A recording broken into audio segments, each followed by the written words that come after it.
The story today is not an easy story to tell. The story today is the story of brokenness. And when my son Josiah, who's 17 right now, was itty bitty, about 3 and 4 years old, he did not want to hear this story. We'd read the children's Bible to him, and he would plead with us not to read this story because it was really hard to read and hard to hear. And he'd also, he was mad when he thought about it. He was mad that Adam and Eve made this big mistake and now we all have to pay for it. And if only they hadn't eaten that fruit, like all our suffering and all our sadness would be gone and things would be so much easier for him. And I totally get it. I've thought the same thing. It's a hard story. But what we need to remember is that this isn't just the story of Adam and Eve making a mistake and we pay the consequences. This is our story too. It is all of our lived story of transgressing boundaries and hurting ourselves, and having to experience the consequences.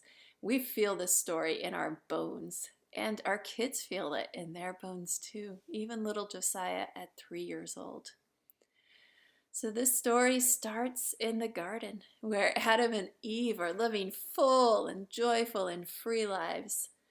But this garden has a boundary. It has a limit that God has given Adam and Eve. You may live freely in this garden, but do not eat of the tree of the knowledge of good and evil. And their choice to respect that boundary and keep that limit is what protects them. It's what enables them to live this good, full life. It's what protects the creation. That boundary is there for their own good. But when the deceiver comes and starts talking to them, the deceiver pushes them to question whether that boundary is really for their own good or not. And to question God and whether God's intentions are really good and really for their own flourishing or not. And in the end, they decide to flout that boundary, and they transgress it. And the immediate results and the kind of full-on results of that transgression are tragic. Eve eats the fruit because she thinks it's gonna give her wisdom. It's gonna be this knowledge, knowing good and evil, just like God does. And Adam eats it as well. And it's almost humorous. Like the very first knowledge they have is shame. It's that they're naked. And that knowledge doesn't bring joy. It doesn't bring full life. It brings shame. And then the tragic consequences just go on and on. Their community with each other is shattered. When God comes and starts to question them, they just start throwing blame around. Adam, who when he first saw Eve was like, this is bone of my bone and flesh of my flesh. When God asks, why'd you eat this fruit? He's like, hey, this woman that you gave me, it's her fault. She told me to eat and I did. It's no more bone of my bone and flesh of my flesh. It's like she's separate. You're pushing her away. This woman you gave me. And you see that today. When we transgress the boundaries that are meant to keep us safe, we destroy community as well. And they had to leave the garden. They had to go away into a place where life was harsh. And the very vocation they'd been given to keep the earth, to be the servant leader of kind of stewarding the earth was hard. The earth pushed back, and we still see the earth groaning today. Maybe to talk with your kids about what are some of the ways that you see the earth groaning. Then the command to multiply and fill the earth that God gave them was also made painful, as Eve now would have pain in childbirth. And then also her own intimate relationship with Adam would be marked by a kind of a push and a shove with dominance and submission, not with mutuality anymore. So those are all hard things. But what's together with all these hard things is grace. Because what Adam and Eve deserved when they transgressed that boundary was death. But that's not what God gave them. He gave them life. God, they did eventually have death, but God helped them. God provided for them. God continued being gracious. God came and talked to them. God didn't ignore them. And God had a plan to rescue them. And there's a clue to that plan, even in the curse of the serpent, when God says, "You'll forever crawl on your belly. There's going to be enmity between you and the offspring of the woman.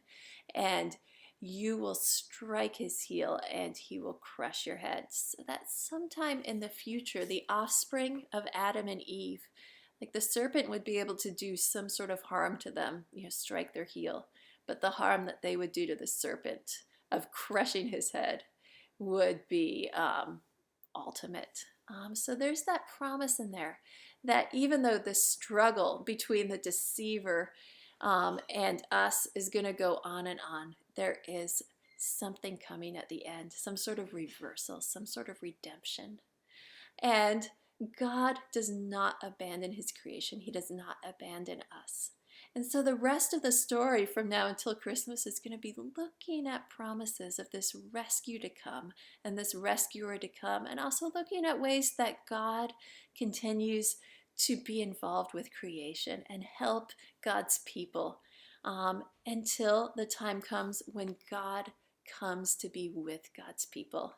And that suffering that we brought on ourselves, God takes ultimate responsibility of that and taking it upon God's self.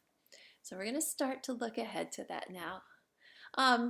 The last thing about today is that I suggested as a family, you learn what we call the Jesus prayer. It's the prayer that tax collector prayed in the temple, barely wanting to show his face, where he said, "God, have mercy on me, a sinner."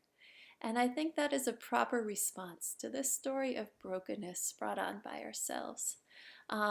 It's a prayer that's been prayed by Christians for hundreds of years and brought, I think, real help and real response. The full Jesus prayer is, "Jesus, Son of God, have mercy on me, a sinner." And it's just this confession of our own helplessness. You'll see that same confession in the 12 steps of Alcoholics Anonymous. It starts off with realizing that you have no more control of your life, admitting that and asking that a higher power step in. And this prayer is kind of the bedrock of recognizing that we are broken and we need rescue. And we call upon the mercy of Jesus. So if you can start praying that even aloud when you mess up, as you certainly will in the next week, when you mess up in front of your kids, when you don't know what to do, when your child struggles with not being able to make the right choice, maybe to lead your child in this prayer. "Lord Jesus Christ, Son of God, have mercy upon me, a sinner." And may we all live under the mercy in the next week. Goodbye.